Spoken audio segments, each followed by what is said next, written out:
realidad no física que nos rodea. ¿Qué quiero decir? Ustedes saben que durante muchos años, principalmente en el siglo XX, el siglo pasado, vino lo que se llamó el escepticismo, el agnosticismo, el ateísmo de personas que se decían intelectuales y comenzaron a decir, pues yo no puedo creer lo que no veo, lo que no siento, lo que no puedo percibir con mis 5 sentidos. El mundo científico en el siglo pasado se cerró totalmente a creer que había una realidad no física. O sea, que pudiera existir un mundo invisible, desde luego, no perceptual mediante los 5 sentidos, y que fuera tan real o inclusive más real que el mundo físico que tú y yo estamos viviendo.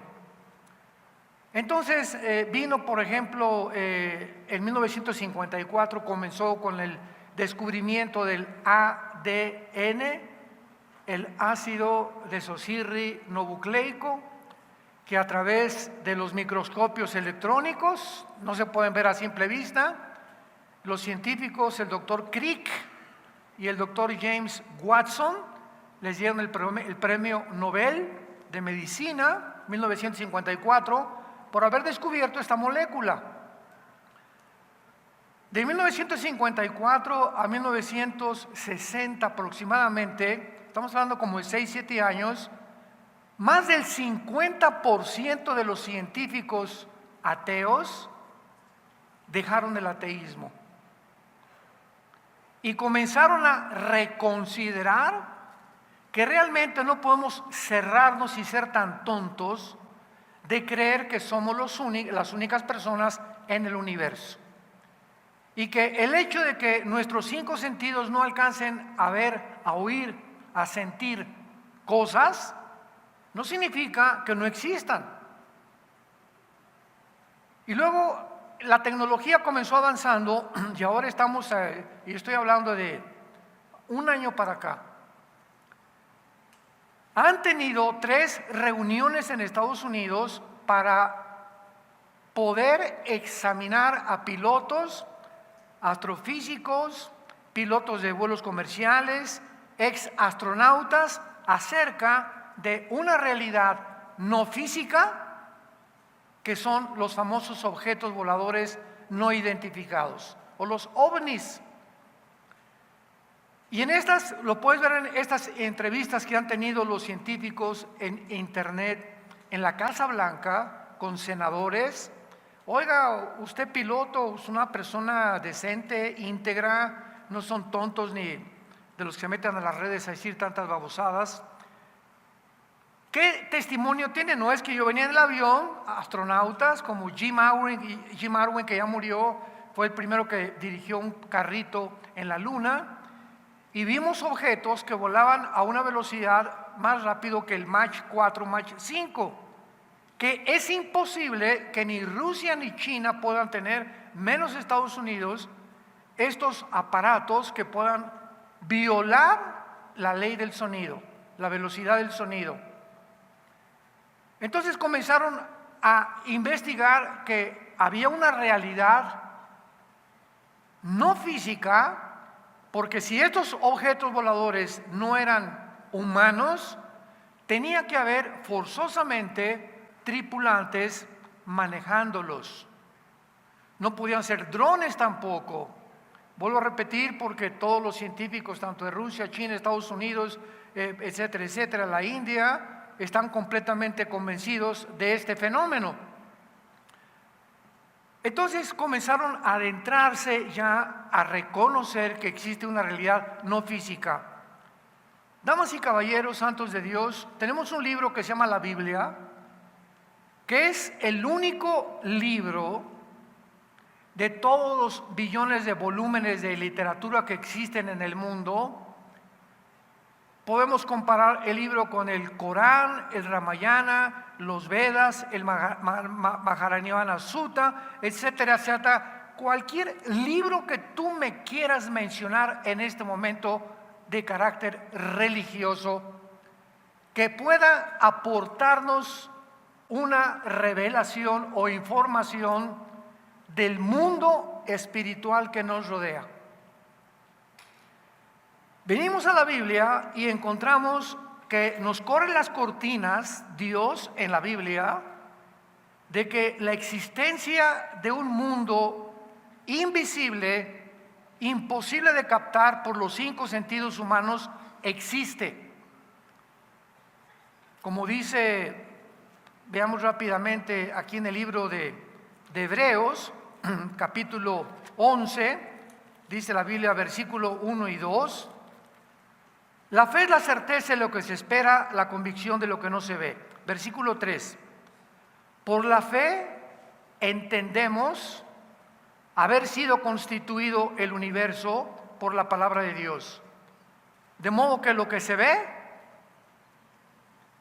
fue hecho de lo que no se veía. Ahora, para poder comprender esto se necesita la fe, pero no es una fe ciega, es una fe basada en evidencias en las que podemos nosotros decir, yo no creo simplemente en Santa Claus o creo en los Reyes Magos porque es una tradición que me han enseñado, sino que la fe en Dios, en la muerte y resurrección de su Hijo Jesucristo, cuando tú pones esa fe en el Hijo de Dios, algo pasa en tu vida. Algo se destapa en tu entendimiento y en tu cerebro, para que cuando vengas a la Biblia puedas corroborar con evidencias proféticas, científicas, genéticas, químicas, arqueológicas, paleontológicas, antropológicas, etcétera, etcétera, etcétera, etcétera, que la Biblia supera completamente la comprensión y la ciencia de los seres humanos. Por la fe entendemos. Mientras tú no tengas fe que Cristo murió por ti en la cruz, nunca vas a entender la Biblia. ¿Me van siguiendo? Y cuando comencemos a entender, por la fe entendemos que el universo fue constituido por la palabra de Dios. Damas y caballeros, señores científicos que nos escuchan a través de las redes de sociales, ¿cuándo podrá el ser humano, por la investigación científica o el conocimiento o la investigación intelectual, cuándo podrá el ser humano descubrir cuándo comenzó el universo? Nunca. Porque para que sea científico tiene que ser repetitivo. Los científicos son personas que hacen experimentos, que los demuestran en un laboratorio y que a través de la demostración se convierte en algo científico. Durante todo el siglo pasado nos engañaron y siguen engañando. El mundo está lleno de tantas mentiras de que veníamos de los animales. Y se postuló la teoría, no hecho científico, jamás lo ha sido, que venimos de los animales. Y se enseñó en las universidades y comenzaron a convencerse de que era realidad. Decía Joseph Goebbels, el secretario de propaganda de los nazis, Goebbels, si tú repites una mentira 100 veces, se acaba aceptando como la verdad. Vivimos un mundo tan mentiroso, porque ¿quién es el padre de mentira? Satanás. Y mientras la gente más se endurezca y más rechace a Dios, más serán engañados. Entonces, en este mundo en que vivimos, para que podamos descubrir de dónde venimos, cómo se hizo el universo, se inventaron teorías. La única teoría que existe actualmente se llama el Big Bang o la gran explosión, que es completamente refutable, absurda y risible. Porque si ahora algún maestro en la escuela o en tu universidad te dice y le preguntas, ¿qué opinión tiene la ciencia de que comenzó el universo? Pues hubo una explosión. Ok, maestro, ¿y quién hizo la explosión? No, chepo. Oye, la nada no produce nada. ¿Quién produjo la explosión? Para todo efecto tiene que haber una causa, es una ley física. Y mire, se la perdono, maestro. Vamos a suponer que se hizo la explosión. Hasta ahí le voy a dar crédito todavía a usted. La segunda pregunta que le hago yo es, ¿esa explosión puede producir el pensamiento? ¿La materia puede producir el pensamiento, la conciencia? ¿Puede producir la mente humana? Porque la nada no produce nada.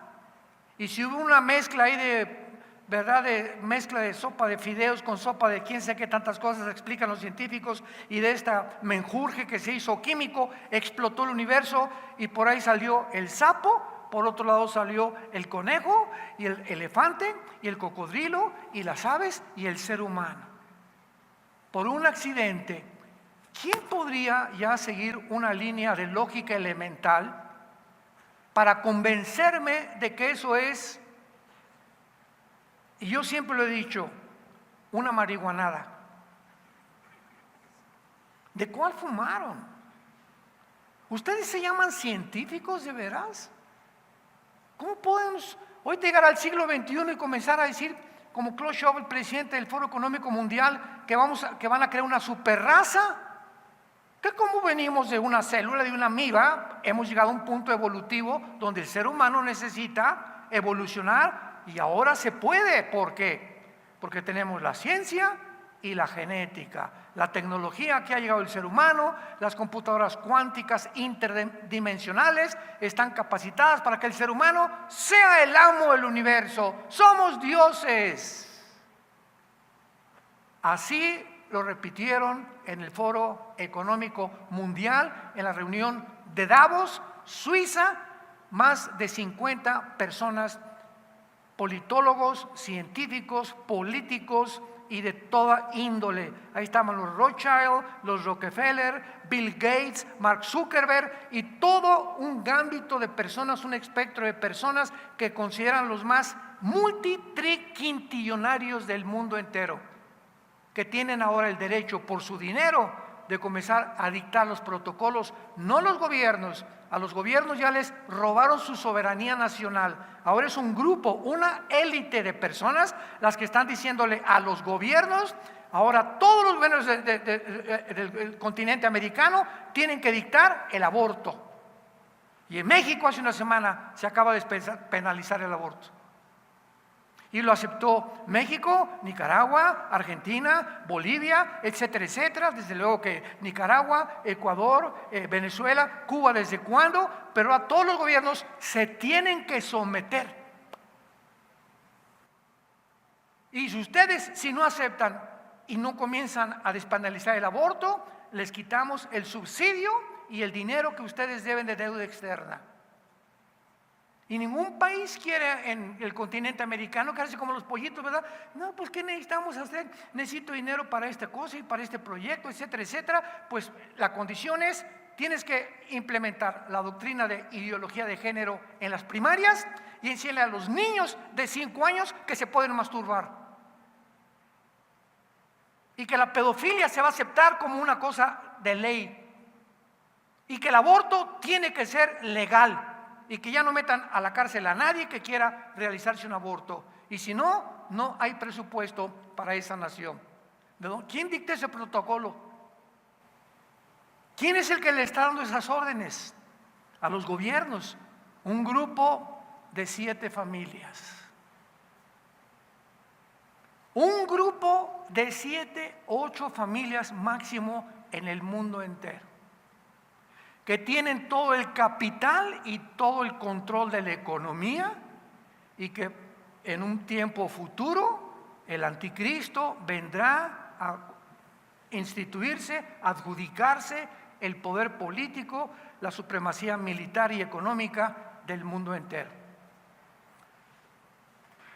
Venimos a la Biblia y encontramos en los evangelios al Señor Jesucristo, que la mayor parte de su ministerio se la pasa sacando demonios, sacando espíritus que la gente decía que eran fantasmas, los Cherokees, los Sioux, los Apaches, los indígenas que fundaron Estados Unidos, creían en los espíritus nada más. Pero venimos a la Biblia y vemos que Jesucristo ve a la gente, no como tú y yo la vemos. Él podía ver como Dios en la carne, que había dentro de muchas personas espíritus, entidades espirituales tan reales como tú y como yo, que la Biblia llama daimón en el griego, o demonios, o criaturas inteligentes. Y Jesús comienza, ¿verdad? En el nombre de Jesucristo te ordeno que salgas. Y salían estos espíritus, reconocían el poder de Jesucristo, y Cristo nos deja un escenario y un panorama en la Biblia donde tenemos que abrir los ojos, que no somos los únicos en este planeta, que hay un mundo invisible de maldad detrás de todos los gobernantes del mundo, o en su mayoría, y detrás de millones de personas, inclusive de gente que viene a las iglesias. Y la Biblia, en Efesios 6:12, el apóstol Pablo nos enuncia los rangos en que están organizados este mundo invisible que nos rodea, no físico, pero es más real que el físico. Y Pablo dice, porque no tenemos lucha entre nosotros, entre carne ni entre sangre. La lucha no es contra tu suegra, ni contra tu primo, ni contra tu abogado que te quiere quitar todo, ni contra las gentes que te odian. La lucha, entendámoslo, quitémonos las vendas, nunca es entre nosotros, aunque se nos engaña haciéndonos creer que es entre nosotros. No es contra el comunismo, no es contra el fascismo, no es contra el socialismo, no es contra ideologías, ni el ateísmo, etcétera, etcétera. Nuestra lucha verdadera como cristianos, porque esta verdad los no cristianos no la entienden, es contra principados, gobernadores de maldad, huestes espirituales de maldad en las regiones celestes. El mundo espiritual, invisible a nuestros ojos, pero mucho más real que el de nosotros, porque fue creado antes que nosotros. Este mundo invisible tiene un presidente supremo que se llama Lucifer. Satanás es un título, no es un nombre. La palabra Satán en el hebreo significa enemigo. Entonces Satanás, apúntalo, significa enemigo. Diablo significa el que acusa, el acusador. El nombre es Lucifer. Perdón. Lucifer tiene debajo de él principados. Entonces voy a poner como ejemplo México. Tenemos un presidente de la República y tenemos un determinado número de estados. El gobernador de Guerrero, el gobernador de Nuevo León, el gobernador de Chihuahua, etcétera, etcétera. Y todos estos gobernadores, ¿verdad?, forman parte y gobiernan su estado nada más. Dentro del gobierno de Guerrero, ¿verdad?, tenemos Acapulco, tenemos diferentes municipios, porque cada estado tiene su gobernador. Les llamamos presidentes municipales, otros le llaman delegados, como se puedan nombrar. Y vemos que hay una cadena. Y el presidente de la República, que es el jefe de jefes, a él están sujetos la mayoría, aunque muchos estados son independientes. De la misma manera, Satanás tiene un principado arriba de México, arriba de Guatemala, arriba de Argentina, arriba de España, arriba de Inglaterra. Si no tuviéramos la Biblia, ¿cómo lo podríamos saber? Nunca lo hubiéramos descubierto. Entonces, casi las 200 naciones que están poblando el globo terráqueo actualmente, creo que son ya 200 naciones, hay 200 principados satánicos sobre cada nación, influyendo principalmente a sus líderes, llámeseles reyes o zares o faraones o presidentes o primeros ministros. Porque ¿quién tiene mayor influencia que un líder de una nación? Un presidente, un rey, él ordena los protocolos, qué han de pensar, qué filosofía, qué religión va a tener. Los millones de personas que forman una nación, el que dirige todo es la cabeza. Entonces, este es el propósito de estos principados: influir en las cabezas para que ellos puedan tener mayor control sobre los demás. Influyendo a las cabezas, pueden controlar a la larga a la nación o al país entero. Debajo de los principados están los gobernadores. Entonces, México tiene un presidente, gobernador de Guerrero, y entonces todos los municipios o las alcaldías tienen también dirigentes satánicos. ¿Me van siguiendo? Y los que hacen el trabajo sucio, los peones, son los demonios. Son los que se meten a la gente. Los ángeles caídos no se meten a la gente, ni los principados. Estos principados, para venir ya entendiendo nuestra serie que estamos, el abismo, la vista que sube del abismo, estos principados satánicos, antes de 1917, porque hasta 1817 se comenzaron a formar los estados, hasta 1817, o sea, estados territoriales divididos a través de gobiernos. Pero en toda la antigüedad encontramos reinados, reencontramos imperios. El imperio asirio, después, Egipto, Asiria, Babilonia, los medos persas, los griegos, los romanos, el imperio otomano turco, que hasta 1923 fue derrotado por los ingleses, y todos estos imperios que la Biblia nos revela tuvieron principados satánicos. El libro de Daniel fue escrito por un profeta, Daniel, un muchacho que a los 15, 16 años fue sacado de Jerusalén y trasladado a Babilonia, al imperio babilónico. Babilonia es actualmente la nación de Irak y Siria. En el Antiguo Testamento, Irak y Siria eran dos provincias, dos territorios unidos. Se le llamaba la Mesopotamia porque significa la tierra dividida de dos ríos, porque estaban divididos el Medio Oriente del Oriente o del Asia central y media por el río Tigris y el río Éufrates, que sale de Turquía y desemboca hasta el Golfo Pérsico. Hasta el siglo XX vinieron las divisiones del Medio Oriente, hasta el siglo XX, cuando los ingleses por más de 500 años derrotan al Imperio Otomano Turco, perdieron la Primera Guerra Mundial, los turcos, y los ingleses y Francia dijeron, bueno, Jordania va a estar aquí, a Israel le damos este pedazo, Egipto va a tomar este pedazo, el Líbano, etcétera, etcétera. Y ellos de 1923 a 1948-49, todo el Medio Oriente, como lo conocemos ahorita, es un Medio Oriente dividido por territorios de acuerdo a los ingleses y a los franceses. Los ingleses y los franceses hicieron lo mismo en África.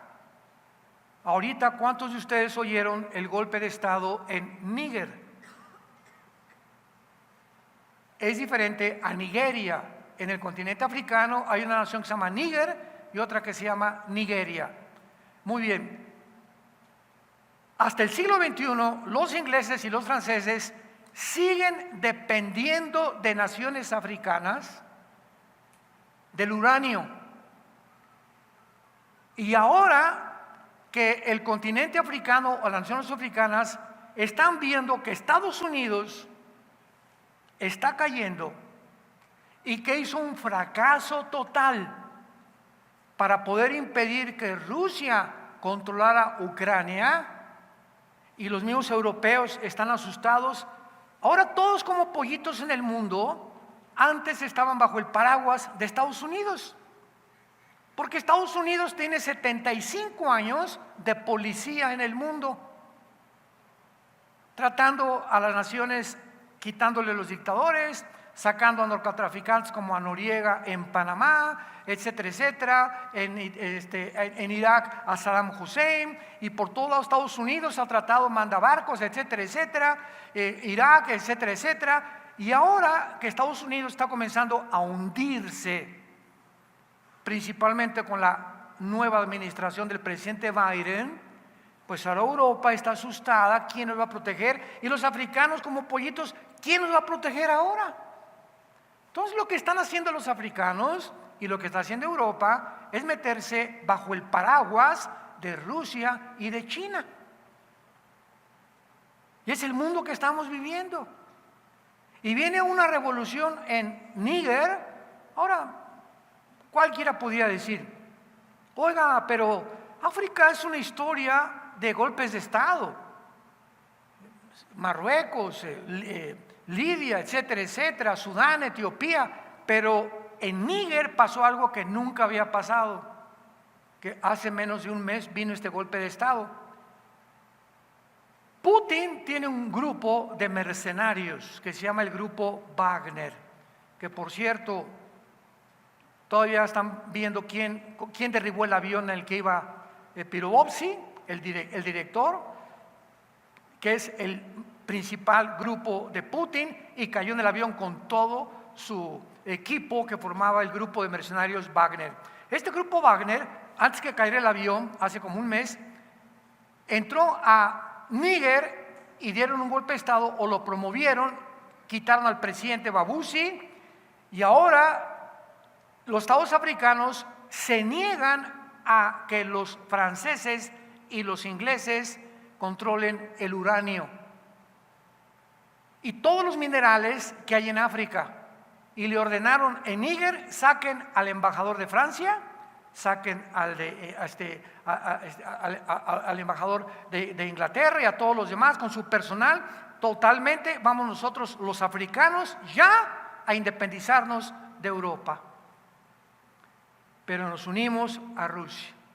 Y bíblicamente en Ezequiel 38 se profetizó hace 2700 años que se uniría Rusia, Gog y Magog, con una alianza de naciones del norte de África: Kush, Fud, que es Etiopía, Sudán, continente, naciones africanas, y las que están al sur de Rusia, Kirguistán, Kazajistán, Kukistán, Afganistán, etcétera, etcétera, para venirse contra Israel. Nunca en la historia esta alianza se había formado. Y en esta alianza está Irán, con el nombre de Persia en la Biblia. En 1985 se le cambió el nombre de Persia a la República de Irán. En el 79 del siglo pasado, República Islámica, con el Ayatollah Khomeini, que le dieron el pinochetazo al Shah de Irán. República Islámica de Irán es su actual nombre. Entonces, ante nuestros ojos ahorita, yo veo las noticias, cada semana está pasando algo en el mundo grave. El siglo pasado, en el 69, el hombre llegó a la luna. 1970, las computadoras. 1975, la comunicación interespacial de los satélites de comunicación. Y luego los chips, y entramos al siglo XXI, y los iPhones, y los iPads, y ahorita todo ya nada nos sorprende. Y de 2015, hace 8 años a nuestros días, cada año estaba pasando. En este año, cada semana. ¿Qué quiero decirles a ustedes? Que las profecías bíblicas están convergiendo a una velocidad impresionante, algo está pasando, algo está pasando, algo está pasando, y están convergiendo en un punto donde ya se están uniendo estas profecías que eran necesarias para pavimentar el camino al nuevo gobierno mundial. El anticristo no podía salir en un mundo de hace 10 años, ni del siglo pasado. La tecnología tenía que alcanzar el nivel que ha alcanzado, y la ciencia el nivel que ha alcanzado. Inteligencia artificial, transgénero, transhumanismo, computadoras cuánticas interdimensionales, robotismo, todo esto tenía que crecer para preparar el mundo y estar completamente unidos antes de que el anticristo sacara la cabeza, que la va a sacar muy pronto en el mundo. Esta serie que estamos estudiando, La bestia que sube del abismo, así se llama la serie, estoy tratando de orientar a los cristianos de este mundo invisible y demostrar en primer lugar lo siguiente. Apocalipsis 11, versículo 7. Esto fue la introducción. Cuando hayan acabado su testimonio, está hablando que antes que venga Jesucristo, un año tal vez antes, y es la última parte de la semana 70 de Daniel, los 3 años de tribulación, Dios va a levantar primero 144,000 judíos. Estos 144,000 judíos van a terminar, cuando la iglesia ya no estemos aquí, van a terminar la evangelización en la cual la iglesia fracasó. La iglesia termina en el arrebatamiento, en el rapto. La iglesia desaparece. Ese es el final de la iglesia, pero no es el final de Israel. Israel es una entidad completamente diferente a Israel. La iglesia es el cuerpo de Cristo. Seres humanos unidos a Jesucristo por el bautismo del Espíritu Santo, cosa que no existía en el Antiguo Testamento. Sin embargo, Israel rechaza al Mesías, lo crucifican y gritan: la sangre sea sobre nosotros. Se autoproclama Israel una maldición. Y Cristo les grita: Jerusalén, Jerusalén, Jerusalén, ¿cuántas veces vine a reunirte? No conociste el día de tu visitación, pero me volverán a ver cuando digan, y dijo Jesucristo, Baruch Hashem Adonai Elohim. Volveré cuando ustedes digan, bendito el que viene en el nombre del Señor. Hasta entonces regresaré por ustedes. Y hasta este momento regresaron en el 48, vino la independencia nacional de Israel, pero Israel sigue en incredulidad. Gracias a Dios que hay miles de judíos étnicos que han aceptado a Jesucristo como su Mesías. Se calcula que hay más de 175,000 judíos en el mundo. Ellos no se llaman cristianos, se llaman mesiánicos, porque creyeron en el Mesías.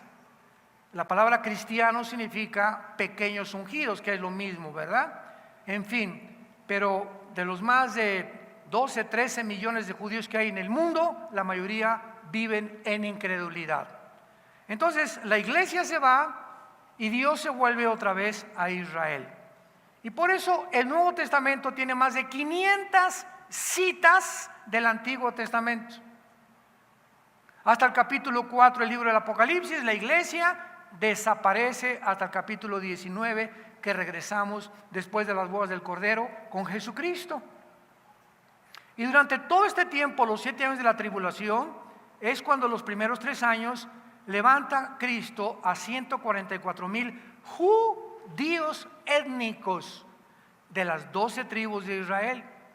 Porque repito, la iglesia fracasará en la evangelización, porque la iglesia, de acuerdo a la Biblia, terminará igual que como terminó Israel, en la apostasía. Y así lo dicen todos los apóstoles y lo dijo Jesucristo. Acordémonos de un versículo clave, Mateo 24. Será predicado el evangelio a todo el mundo y entonces vendrá el fin de la iglesia o el fin de Israel. Cuando dice el fin, se refiere al fin tanto de la iglesia como de Israel. Entonces, este fin es cuando venga Él en su segunda venida. Y cuando nos vayamos en el arrebatamiento, el evangelio no se ha predicado todavía en el mundo entero. No se imaginan la cantidad de naciones y los millones de personas que no han oído o que han muchas veces rechazado a Jesucristo. Entonces los 144,000 harán el último avivamiento de la historia, que se encuentra en Apocalipsis capítulo 7. Juan ve una gran multitud de todas las naciones en el cielo. Y allá en el cielo Juan le pregunta a uno de los ancianos, que son criaturas que se encuentran en el libro del Apocalipsis en el cielo: oye, ¿quiénes son estos? Y el anciano le contesta: Juan, salieron de la gran tribulación, todos muertos por el anticristo. Entonces los 144,000 van con ellos, y el último testimonio de Dios al mundo son 2 testigos que casi tal vez 1 año o 2 años antes de que regrese Cristo, Dios los va a levantar. Estos 2 testigos, uno de ellos, sin ningún lugar a dudas, será Elías. Porque el capítulo 4 del libro de Malaquías, que es el último libro del Antiguo Testamento, dice: Elías vendrá en los últimos días a unir los corazones de los padres con los hijos y de los hijos con los padres, antes que venga el día del Señor. Y el día del Señor es el día de la ira de Dios, que será en los últimos 3 años y medio de la gran tribulación. Y que vemos nosotros en nuestro estudio Apocalipsis 11, que a estos 2 testigos también los va a matar el anticristo. Pero en este versículo hay un misterio escondido, que es el que tratamos de estudiar en esta serie. ¿Cuál es este misterio? Apocalipsis 11:7. Cuando hayan acabado su testimonio, la bestia que sube del abismo hará guerra contra ellos y los vencerá y los matará. ¿Quién es esta bestia? Este es el tema central de esta serie. ¿Será el anticristo o no será el anticristo? La respuesta es: no es el anticristo. ¿Cómo lo sabemos? Muy bien, vamos por orden. La Biblia nos revela que existen 3 prisiones dentro del planeta Tierra de oscuridad diferentes. Mucha atención. Una prisión es para los demonios. Vamos a ver a continuación que cuando Cristo sacaba demonios le gritaban: no nos mandes al abismo. Muy bien, el abismo es el lugar, la prisión, Santa Marta Catitla, de los demonios. Están ahí esperando todavía el juicio final. Hay otra prisión para los espíritus humanos que se llama infierno.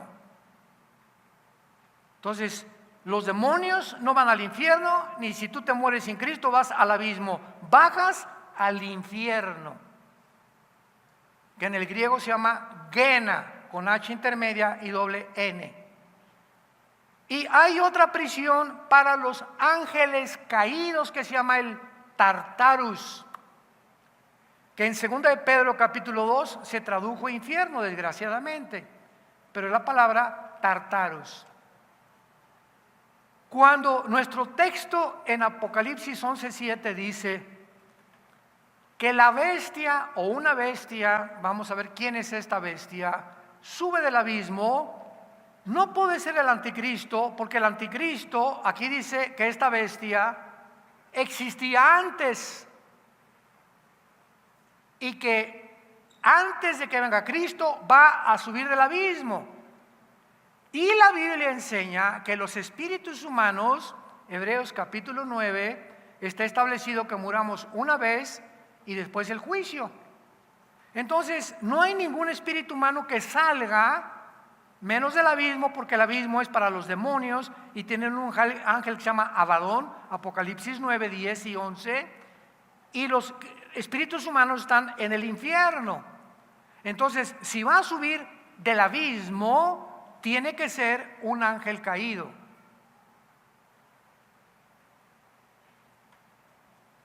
Porque los ángeles y los demonios son eternos. Y va a ser un ángel que estuvo como principado en alguno de los imperios antes de Juan, antes de que se escribiera el Apocalipsis. El anticristo va a ser un ser humano como tú y como yo, poseído por esta bestia. Ya vamos más o menos entendiendo la cosa, ¿verdad? Esta bestia va a entrar dentro del anticristo, como entró dentro de Alejandro el Magno y de Nabucodonosor y de otros imperios y de otros dictadores en el pasado, que cuando terminó su reinado fue recluido al abismo, y va a salir y va a entrar en el anticristo. Y esta bestia va a usar al anticristo como un títere. Es como un guante que tú le metes la mano, ¿verdad? Y lo mueves, y el guante no es el que se mueve, es la mano que está debajo del guante. Entonces esta bestia va a entrar en la persona del anticristo, y todo lo que el anticristo haga lo está haciendo la bestia dentro de él. El poder, la autoridad, las señales y los milagros, la inteligencia y la sabiduría que el anticristo tenga, será porque alguien dentro de él lo está influenciando, manipulando y controlando. Entonces, el anticristo será una unidad, una unión de un ente espiritual y un ser humano. El anticristo tiene que ser un ser humano. ¿Cómo lo sabemos? No puede ser una computadora, no puede ser un imperio, porque el anticristo, Apocalipsis 20, va a ser arrojado al lago de fuego. Y una computadora no la lanzas al lago de fuego, por el amor de Cristo. Jesús, María y José y el burrito que los acompaña. A un imperio tampoco lo lanzas al lago de fuego. Entonces ahí va a estar en el lago de fuego el anticristo. ¿Por qué? Porque va a ser un ser humano con un espíritu condenado eternamente al lago de fuego. El abismo es para los demonios, ángeles. El infierno es para los seres humanos. El Tartarus es para los principados caídos, desde Génesis capítulo 6. Entonces, hasta este momento ustedes más o menos, con esta introducción de los 4 conferencias que ya anticipan esta quinta conferencia, tienen ustedes ya por lo menos material, los que nos ven por la televisión también, para que podamos continuar desarrollando este tema, la bestia que sube del abismo. Pero antes hay que comprobar algo muy importante. Vayamos a Apocalipsis 17 para que esto quede muy sellado en tu entendimiento. Apocalipsis 17, versículo 8. La Biblia sabemos que no es de interpretación privada, ¿verdad? La Biblia se interpreta a sí misma. Nadie puede decir, pues yo pienso que esto significa, o yo creo esto. Espérame tantito, es la Biblia misma la que interpreta las cosas que parecen dudosas o los misterios que a los cristianos, por nuestro limitado entendimiento y conocimiento espiritual, necesitamos estudiar diligentemente para encontrar la verdad. Apocalipsis 17:8 nos da la respuesta. La bestia, está hablando de la misma bestia que has visto, observen, era y no es, y está para subir del abismo. En tiempos de Juan, hace 2000 años, esta bestia no estaba en el mundo. Cuando escribió Juan el Apocalipsis, la bestia que estaba en el mundo era la que controlaba el imperio romano. Pero aquí está hablando de una bestia que en el tiempo de Juan no existía en el mundo. Entonces es imposible que sea el principado que gobernó Roma o el imperio romano el que pueda venir a meterse al anticristo. Esto lo vamos a ver después. Esta bestia era y no es en el tiempo de Juan. Esta bestia estaba en el abismo todavía. Hay un zumbido en el sonido muy fuerte. Y en tercer lugar, está para subir del abismo, o sea, va a suceder en el futuro e ir a la perdición. Entonces ya estamos entendiendo claramente.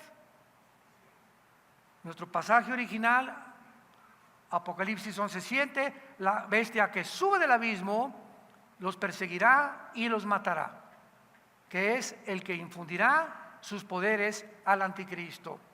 Por eso dijimos que la bestia tenemos que separarla del anticristo. Ahora vamos a entender esto de cómo estos principados satánicos entran a dictadores, entran a reyes, entran a líderes y los manejan. Vayamos a Ezequiel capítulo 28 en el Antiguo Testamento. Ezequiel 28, y veamos esta verdad. Vino a mí palabra de Jehová diciendo: hijo de hombre, di ¿a quién? ¿A quién? Ya ven, les dije que traigan su Biblia, ya ven. Sí, eso es lo que pasa. Adivinen, a ver,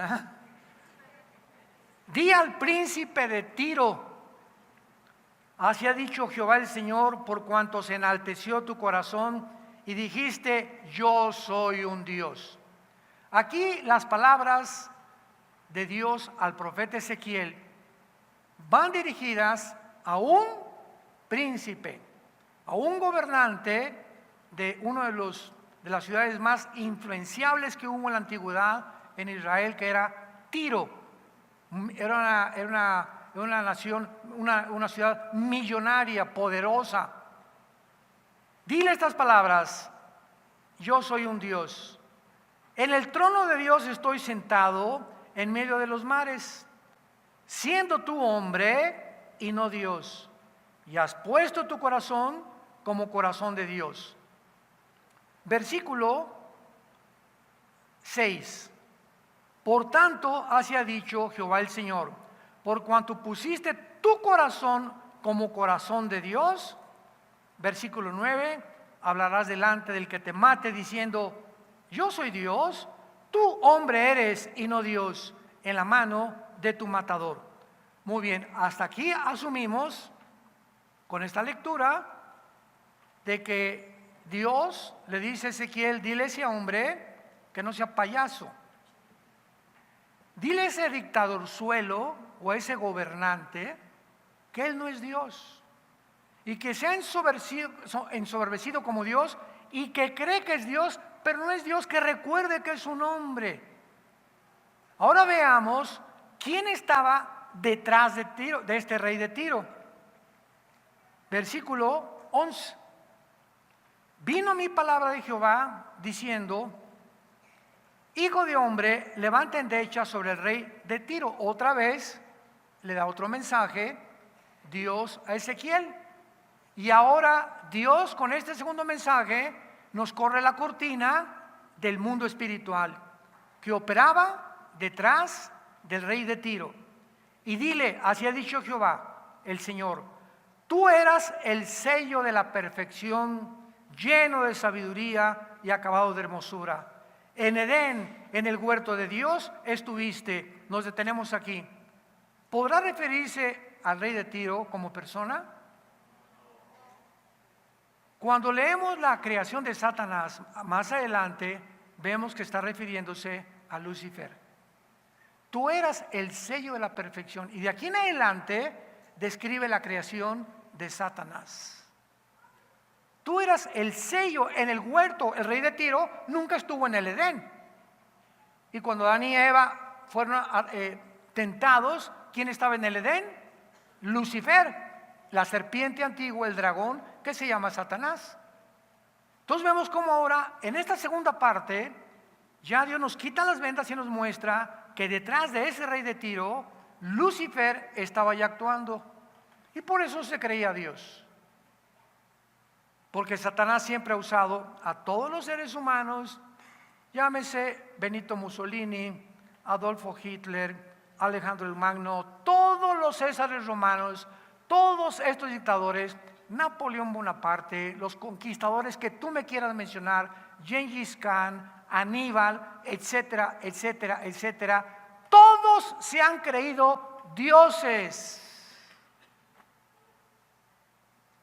Todos se han creído salvadores del mundo. Todos han rechazado el consejo de nadie. Los césares romanos mandaron al imperio romano que los adoraran como dioses. Y cuando los cristianos en el primero, segundo, tercer siglo de nuestra era se les mandó el César es Dios, en los coliseos llegaba el César. Hay una historia de Antipas que está en Apocalipsis, el testigo fiel, así se le llama. Y el César dijo: todos aquellos que me reconozcan que yo soy Dios, o Curios, el amo y el Señor, hínquense. Y se quedó un hombre parado, Antipas. Y le dijo el César al centurión romano: ¿quién es ese que me está desafiando? ¿Cómo es que no se hinca ese señor? Ve con él y dile que si no lo vamos a echar a un horno de lava de fuego hirviendo. Y fue el centurión romano y le dijo a Antipas: Antipas, dice el César que tú no puedes desafiarlo, que te hinques si no estás condenado a muerte. Y Antipas le dijo al centurión: dile al César que solo hay un Dios y un solo rey que se llama Jesucristo. Y fue quemado vivo Antipas.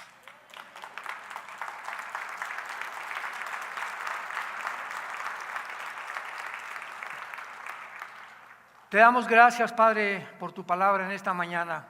Hola, ¿sabías que puedes ver este video y otros dentro de nuestro canal de YouTube? Nada más recuerda suscribirte a nuestro canal y activar la campanita para que te puedan llegar las notificaciones cada vez que cargamos un video nuevo y puedas ser el primero en verlo y disfrutar de todo nuestro contenido.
but it has so much power. It changes people's lives.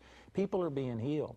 And this is my experience too, that every time you see a miraculous healing, people get born again. People begin to commit their lives to the Lord. Healing in itself is not the goal.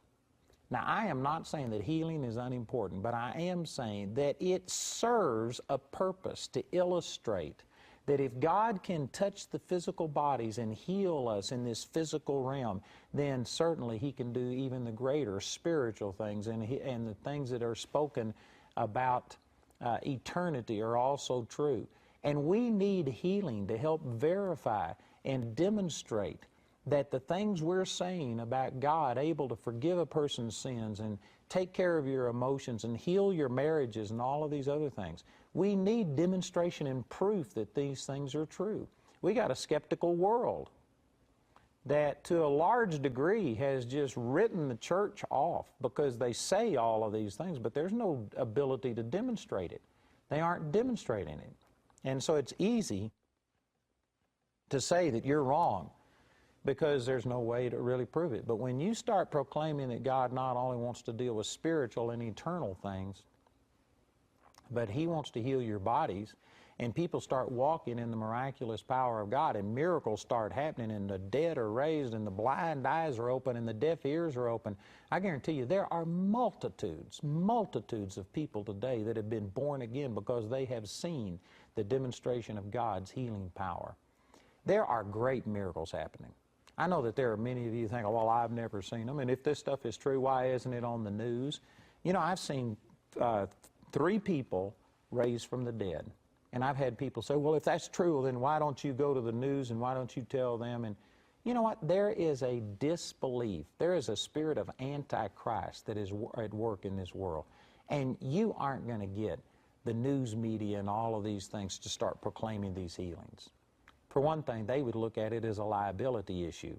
If they start saying this, well, then what would happen if this wasn't true, if it wasn't accurate? And they're going to just take the easiest way out. They aren't going to take a stand. They would be criticized. People would turn off their broadcast because there's people that just absolutely believe that God isn't real, or if God exists, that He doesn't want to do anything about our physical situation and heal us. It's a convenient way of believing. It's a way of coping with all of the tragedy and the death and the hurt and the pain and the sickness and the disease, rather than try and believe God, which it takes effort, and you would have to study the Word, and you couldn't just sit there and watch as the stomach turns on the television and X-rated and R-rated things, and you couldn't be a fanatic and follow all of these things. It would take some effort to renew your mind and to overcome your unbelief and to seek God. It takes effort to see the power of God in manifestation, and rather than put forth that effort, there's people that would rather just accept, well, those things don't happen. And, you know, we just have to depend upon the doctors and medicine, and you can't trust a supernatural thing, and it's a convenient way to live. You can still be carnal. You don't have to seek God. You can pray, Lord, if it be your will, and if you get healed, well, then you say, thank you, Jesus. And if you die, well, you know, it must have been God's will. That's a convenient way of dealing with things. You have to take no responsibility. It doesn't take any effort on your part. But I'm telling you, it's worth the effort. And again, I say I've seen thousands and thousands of people healed, and people are born again all over the world because of these healings. Miracles are happening, and God used miracles to draw people unto Himself. We used those verses yesterday. Let me just continue reading. I didn't read all of this in John chapter 10, but Jesus was being grilled about what right and what authority do you have to do all of this, and they asked Him, says, are you really the Christ? And in John chapter 10, verse 25, He says, I told you, and you believe not. The works that I do in my Father's name, they bear witness of me.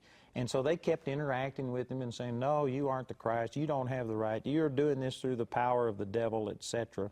So Jesus answered them in verse 34, and He says, is it not written in your law, I said you are gods?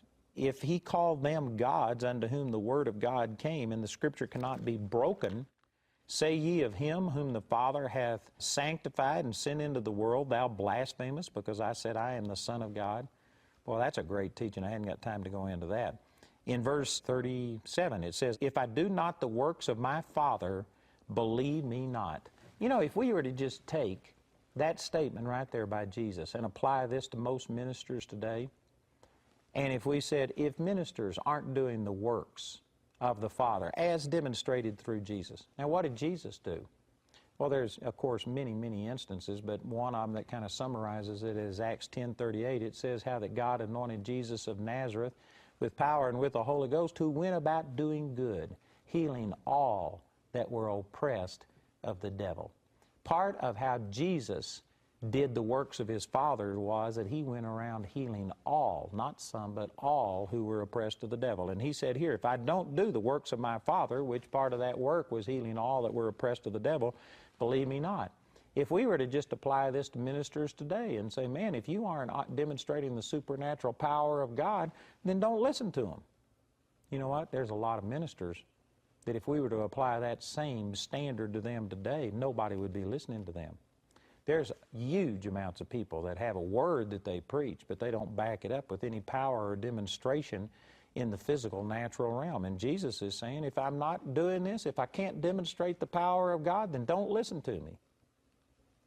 That's one of the reasons that Jesus made the impact that he did, is because he not only had something that he preached, but he lived it. There was power and demonstration in his life, and because of it, man, it shook the entire nation. It shook multiple nations, and of course here we are 2,000 years later, and Jesus is still the central figure of the human race. In the next verse it says in verse 38, but if I do, talking about if I do the works of my Father, though you believe not me, believe the works, that you may know and believe that the Father is in me and I in him. Jesus used the miracles that he did and said, even if you aren't going to believe my words, well then believe my works. Believe this demonstration. How do you reconcile the fact that people are raised from the dead and blind eyes are open and deaf ears are open and the lame walk and the dumb talk? How do you deal with that? It had to be demonstration of the supernatural power of God. And that's what Jesus is saying. Even if you won't believe my words, believe because you see the demonstration of the power of God.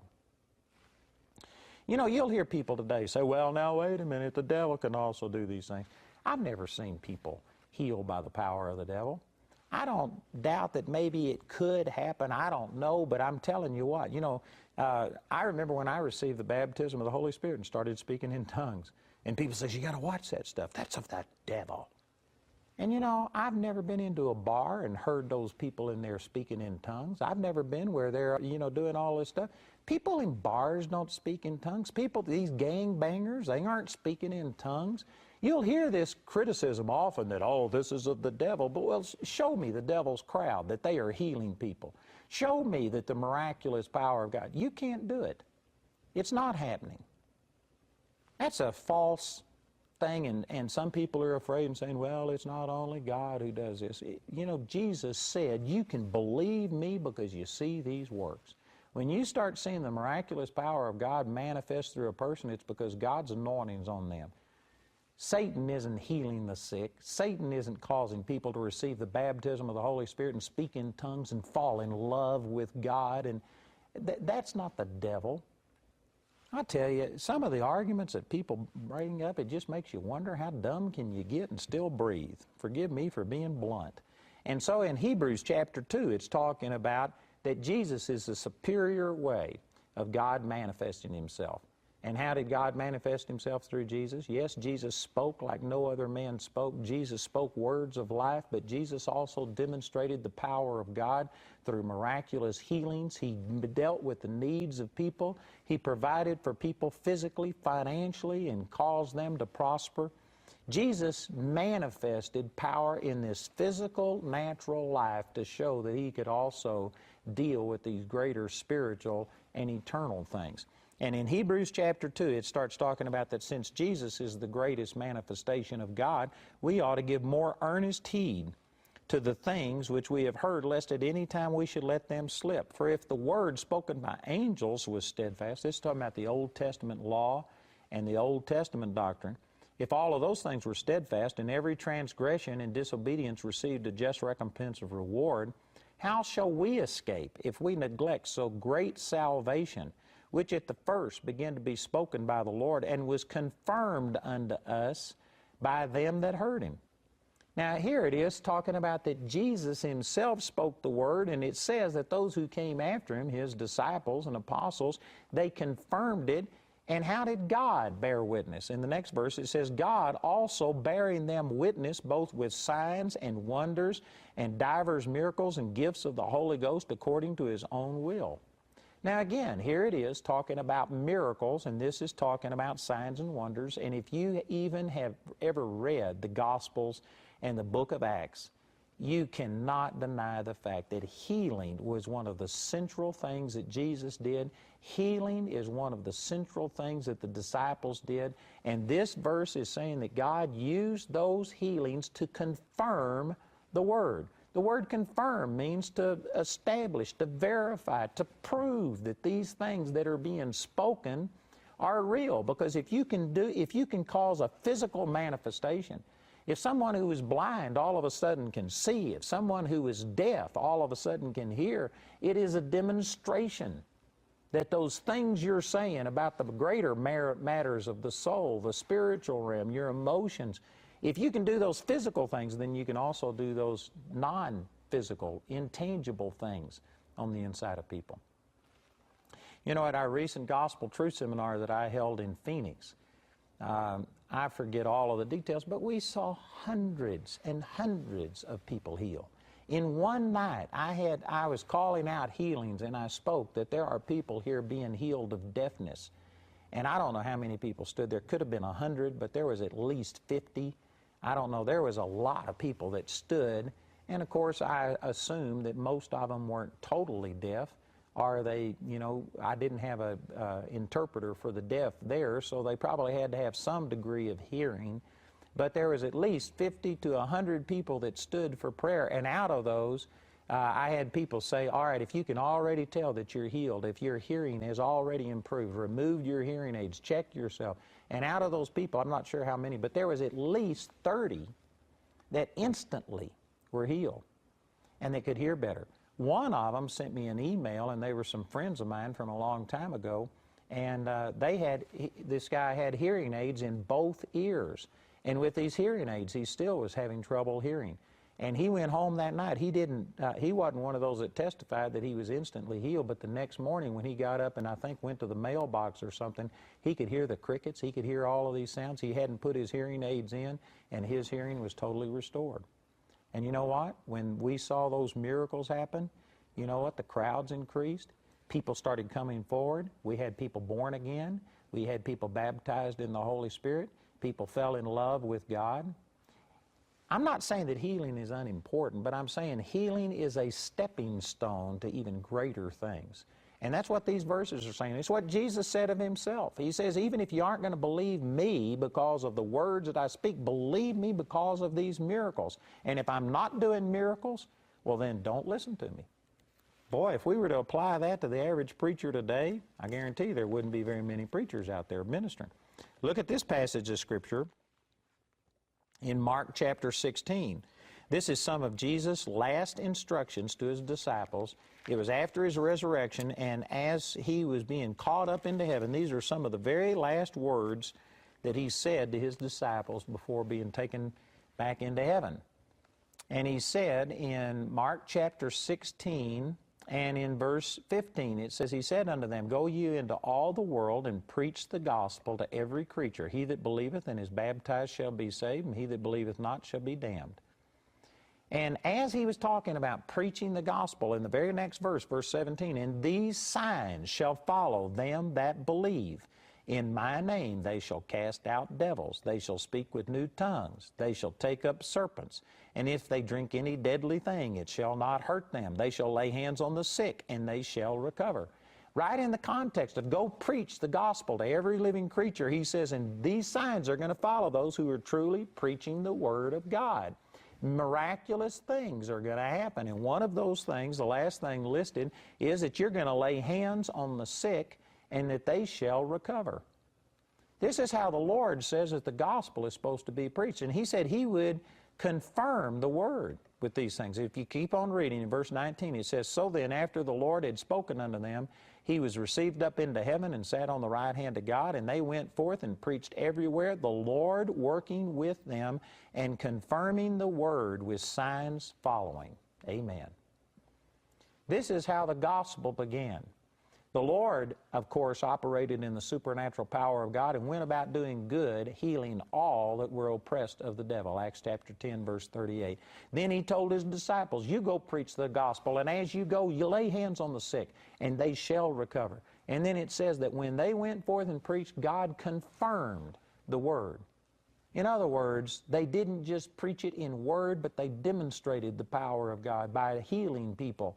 And when people saw that this is supernatural, you know, none of those disciples in themselves, they couldn't have healed a gnat with their own power and ability, but then they would pray in the name of Jesus, and the dead would be raised, and the blind eyes would be opened, and miracles would happen, and God would use that to confirm that this is supernatural, that the things that they're preaching are true, and because of it, people would be born again. And this is how the early New Testament church started. And I mean, in a very short period of time, they turned the world right side up. And if you read the book of Acts, every single one of them went forth and did miracles. They saw the power of God in manifestation. There's a passage in John chapter 20 or 21, I forget the exact reference, I could find it. But anyway, it says that these things were written about Jesus and the miracles that he did just as a testimony. But it says if everything that Jesus did, if all of the miracles that he did would be written. Matter of fact, here it is right here. Let me just read this to you in John chapter 21. In verse 25, it says, "And there are also many other things which Jesus did, the which, if they should be written every one, I suppose that even the world itself could not contain the books that should be written." What a statement. Jesus did so much. The Gospels are just a representation, and one of the dominant things in the Gospels is healing. Jesus healed Jairus' daughter and raised her from the dead, raised the widow's son from the dead at the city of Nain. Jesus healed the blind, the deaf, the lame, the lepers. Jesus did miracles, miracles, miracles, and this is just a very small representation. If they would have written down all of them, the world itself couldn't contain the books that would be needed to write it all down. Jesus operated in the supernatural power of God. His disciples operated in the supernatural power of God. And if we were true disciples of Jesus today, we would be operating in the power of God. Now, that statement, I believe, is true, but it could be used to condemn yourself or to condemn someone else. None of us do things perfectly. You know what? I can truthfully say that I am seeing the power of God manifest in my life. Like I gave testimony in one service this year, we saw over 30 people who had problems with deafness manifest a healing nearly instantly. I am seeing the power of God operate. But you know what? Like I said, if there was 50 or 100 people that stood, there was only 30 that manifested an instant healing. Some of them, I'm sure, since that time have seen the healing come, but still, it's not every single person. And it says that Jesus went about healing all that were oppressed of the devil. There isn't a single instance that Jesus didn't heal them all that would allow it. Now, there is an instance where Jesus wanted to produce healing and people wouldn't receive it, but that wasn't his fault. Jesus, he healed them all. I don't see this manifest completely. And there's multiple reasons for it. I know some of the reasons. I could explain that, and as we go through this series, I will be talking about things that hinder healing and why not every person receives a healing. And I have some revelation on this, but I still don't understand it all. And I believe if I had more understanding, I would see a greater number of people healed. And so I could take the very thing that I've said and actually condemn myself and say, well, you aren't seeing every person healed. What I'm saying, though, is I haven't arrived, but I've left. I am not seeing everything as perfectly as it could be, and I'll accept responsibility on my part that I'm not all that I should be, but I'm not all that I was. I'm moving in the right direction, and I'm not condemned, I'm encouraged. I haven't arrived, but I've left. And I'm moving in that direction. And so I'm saying I don't get condemned when I say this, but at the same time, I don't sit there and say, well, you know, that was Jesus, and Jesus just doesn't want me to operate to the same level. And so if I see one or two people healed, then that's fine. I'm content. No, I'm not content. I'm still pressing. I want to see greater manifestation of God in my life. I am not content, but I'm not condemned. And there's a balance between those two things. You have to receive these truths, I'm saying, to the point that it motivates you to want to do more, but at the same time, don't be so condemned or hard on yourself that you just focus on, well, why aren't I doing this? How come our ministers aren't doing this? And you become so critical and judgmental that you go out and begin to blast everybody. There are some people that I really respect that have been faithful to what they know and have impacted their world and have made an impact, and yet they don't operate in the supernatural and see things happen. I don't think that's the way God intended it to be, but faith comes by hearing, and hearing by the Word of God, Romans 10:17. And we live in a day and age that this miraculous healing power of God has not been preached to the majority of people, and there are some people that literally aren't operating in it because they haven't heard this. They haven't got the revelation. And so they are faithful with what they know. And I believe that God loves them, and when they enter into heaven, God's going to say, well done, thou good and faithful servant. They were faithful to what they knew to do. Did that mean that they did everything they were supposed to do? No, I believe that every minister should be seeing the miraculous power of God manifest in their life. They ought to have testimonies of people that are healed, blind eyes that are open, and deaf ears that are open, and people that are raised from the dead. We were commanded to do that. In Matthew chapter 10, verse 8, it says, go preach the gospel, heal the sick, cleanse the lepers, raise the dead. In the same way that we're supposed to preach the gospel, we're supposed to heal the sick, cleanse the lepers, and raise the dead. Jesus said in John chapter 14, verse 12, that the works that He did, we would do also, and even greater works than these. Some people want to argue that the greater works are being on radio and television, which I don't believe that is what it's talking about. But even if you believe that, what are you going to do with the part of that verse that says, the works that I do shall you do also? We are supposed to be doing the works of Jesus.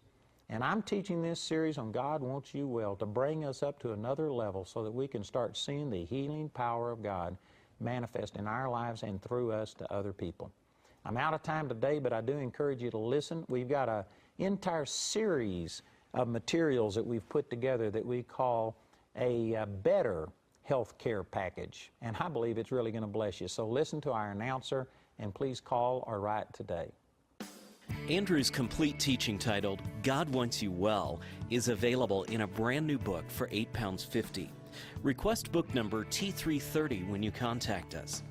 You can also get this teaching in a companion study guide for £17.50. Request study guide T430. The entire series is also available on either CD or DVD as seen on our daily TV program. Each is available for £13. Request item T1036C for the CDs or item T1036D for the DVDs.